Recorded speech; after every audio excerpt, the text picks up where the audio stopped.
تو جو ریاست ہوتی ہے اس کو عرفاً ریاست کہا جاتا ہو، اس کی کیا حیثیت ہے ہمارے دین میں، اس پر میں بنیادی بات کرنا چاہ رہا ہوں۔ اس کا درجہ کیا ہے ریاست کا ہمارے دین میں؟ تو سب سے پہلی بات یہ کہ حضور اکرم صلی اللہ علیہ وسلم کی جو نبوت ہے، سلطنت اور دعوت دونوں کا مجموعہ ہے۔ نبی کریم صلی اللہ علیہ وسلم کو جو افضل الانبیاء جو کہا گیا ہے، اور اس امت کو جو خیر الامم کہا گیا ہے، اور اس دین کو جو خیر الادیان کہا گیا ہے، تین اگر بڑی وجہ لے لیں اس میں، تو ایک بہت بڑی وجہ یہ کہ اللہ تعالیٰ نے نبی کریم صلی اللہ علیہ وسلم کو، اس امت کو اور اس دین کو سلطنت بھی ساتھ ہی دی تھی۔ دعوت اور سلطنت دونوں کا مجموعہ تھا۔ پہلی امتوں میں سلطنت نبوت کا حصہ نہیں، اضافی طور پہ اللہ تعالیٰ نے دے دی، عارضی طور پہ سلیمان السلام کو، داؤد علیہ السلام کو، اور بھی جزوی طور پہ کوئی مثالیں ملتی ہیں، لیکن باقاعدہ نصاب کے اندر اس کو شامل کیا گیا سلطنت کو، وہ نبی کریم صلی اللہ علیہ وسلم اور آپ کا پورا دین ہے۔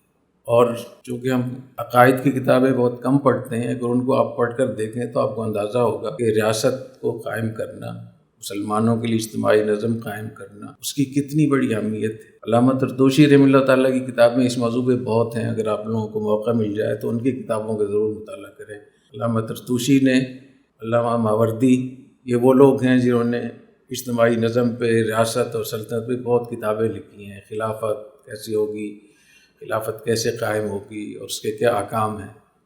تو جن لوگوں کا اس میں تخصص ہے، اس میں علامہ ماوردی اور علامہ طرطوسی رحمہ اللہ تعالیٰ ہے۔ انہوں نے لکھا ہے کہ لیس فوق السلطان العادل منزلۃ الا لنبی مرسل و ملک مقرب، کہ سلطان عادل سے اوپر درجہ صرف نبی اور فرشتے کا ہو سکتا ہے، اس سے پہلے اتنی بڑی بات ہے۔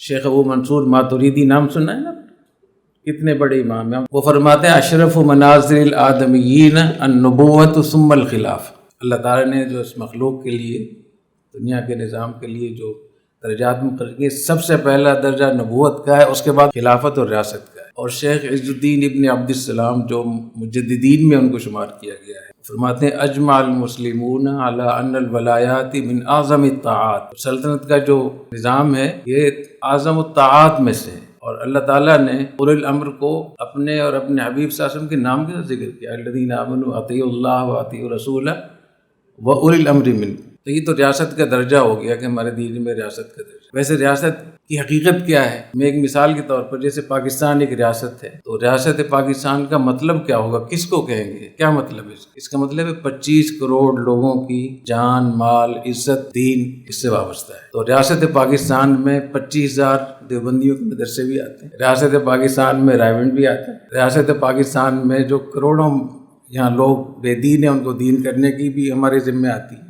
8.25 لاکھ مربع کلومیٹر کا پوری یہ مکان ہے، اور 25 کروڑ اس کے مکین ہیں۔ ان کے جتنے بھی مسائل ہیں، چاہے وہ دین کے ہوں، دنیا کے ہوں، عزت کے ہوں، اولاد کے ہوں، نسل کے ہوں، سب اس میں شامل ہے۔ تو ان سب کی اگر ایک مدرسے کی اتنی اہمیت ہے تو اس پہ جہاد فرض عین ہو جاتا ہے، اور اتنی چیزیں، تو اس مجموعے کی کتنی اہمیت ہو، میری بات سمجھ رہے ہیں؟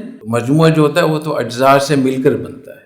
ان سب کو جب آپ جمع کریں گے تو کہیں گے ریاست پاکستان۔ تو جب بھی آپ اس پہ غور کریں تو اس کو یہ کہیں کہ یہ کیا، یہ تو ایک ملک ہے، اس کا کیا ہے، یہ کہاں سے لے لیے، یہ تو کانگریسیوں نے، مسلم لیگوں نے بنایا تھا، اور فلاں نے بنایا تھا، اور فلاں بنایا تھا، اس میں تو فلاں۔ تو ہم لوگوں کو یہ بات نہیں کرنی چاہیے، اور اسی وجہ سے شاید ہم پیچھے بھی ہیں اس میں، کہ ہم قرآن حدیث کی روشنی میں نہیں ہم اس کو دیکھتے۔ تو جو ہم یہ کہتے ہیں کہ جامعۃ الرشید کی اتنی بڑی اہمیت ہے، رائیونٹ والے تبلیغی جماعت کی اتنی بات کرتے ہیں، وفاق المدارس والے 25,000 مدارس ہیں، 25 لاکھ طلبہ ہیں، جتنی بھی، جس کے پاس بھی کوئی بھی تنظیم ہے، پارٹی ہے، جماعت ہے، اس سب کے مجموعے کے نام ریاست پاکستان۔ اس لیے سب سے پہلے ریاست پاکستان ہے، سب سے پہلے ریاست ہے، اس کے بعد پھر آپ کا مدرسہ اور آپ کی تنظیم اور آپ کی جماعت۔ بات سمجھ رہے ہیں نا؟